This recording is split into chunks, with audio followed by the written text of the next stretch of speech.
Hi, I'm Mark Orwoll, and I'm at it again. Thanks for stopping by. Check this out and come right back here. Let the swing begin. Mark Orwoll is at it again, and that cat is swinging. Yeah, that cat is swinging. The party don't stop when Mark's in the Oh, you're back. spin.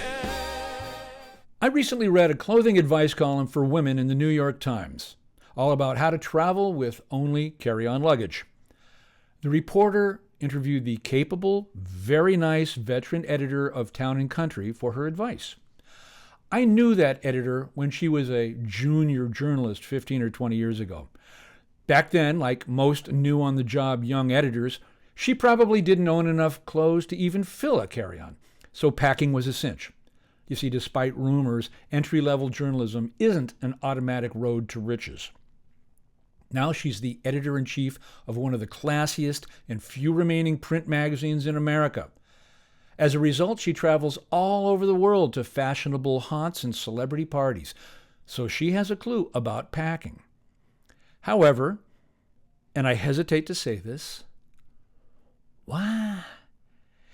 she recommended 3 blazers, 3 pairs of black pants, a few blouses, a few black shells, sometimes a dress, as well as 3 pairs of shoes in a zippered tote. Yeah, right. I've seen some of those zippered totes. They're larger than the average 24-pack of Costco brand extra thirsty paper towels. And that's a video I'd like to see, getting all of that into a small suitcase. What is this? The incredible expanding carry-on? Apparently it's doable with the rolling method, as opposed to the famous Orwoll crushing method. This is because, as I understand it, a black shell, and I have no idea what that is, becomes smaller and less weighty when it's rolled rather than folded. I'm ready to believe this, yet I'm still not convinced. The reporter, by the way, added her own advice. Besides, she wrote, you can always have fun with accessories, jewelry, scarves, sparkly flip-flops. Sparkly flip-flops. Thanks to all that extra room in your carry-on. All due respect to the reporter and editor, and I do respect them both, I feel that we're long overdue for an article on packing tips for men. And I'm here to help. With that in mind, here comes my nut graph for this column, which is the key to any essay, and now that I think about it, probably should have come higher in the story. In professional journalism, that's called burying the lead. But to continue, I'm a man. I travel a lot, and I haven't checked a bag since 1997. Here's how I do it.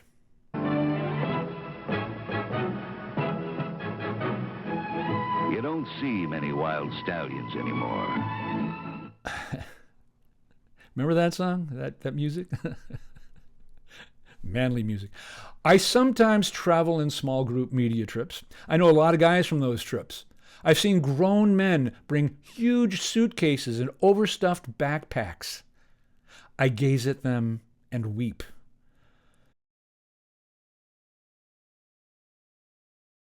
In 1997, on assignment for Travel and Leisure, I flew to Switzerland, where I planned to travel by train to a new city every day. Swissair lost my checked luggage.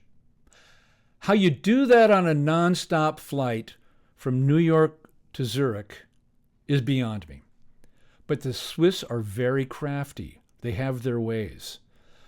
Once they confessed to finding my suitcase, they would kindly dispatch it onward to the destination I had already left that morning. I didn't see it again for a week. I haven't willingly checked a bag since. True, I've been asked to gate check my carry-on because all the overhead bins were full. See, routinely, I'm in boarding group 11, which automatically places me in the at-risk category for overhead bin space. One time, a couple of airline reps from Air India weighed my bag in the terminal waiting area. That was unusual. Instead, it was 4 pounds overweight, so they checked it into the hold. Mostly, though, I've had no problem. My carry-on record? 15 days in Southeast Asia with nothing but the clothes in my trusty Travel Pro carry-on.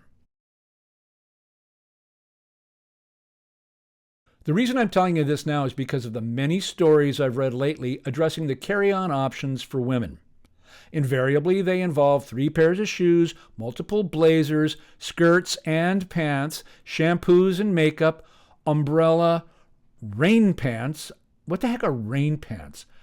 Possibly a supercharged hairdryer and other supposed must-haves that could not possibly, I'm convinced, fit into a regulation carry-on bag of 45 linear inches, even with the rolling method.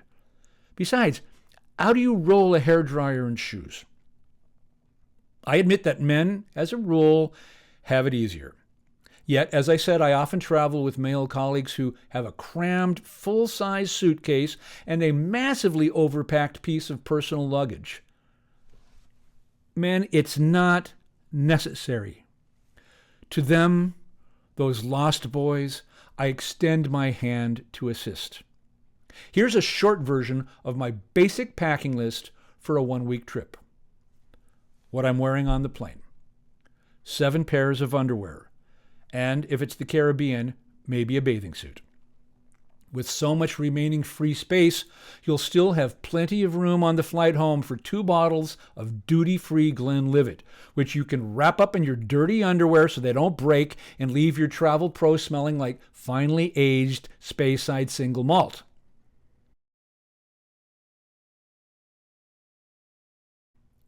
Oh, so what do you wear on the plane, oh great one? Snark alert, I hear you. Okay, doubters, I have 2 words for you, all black.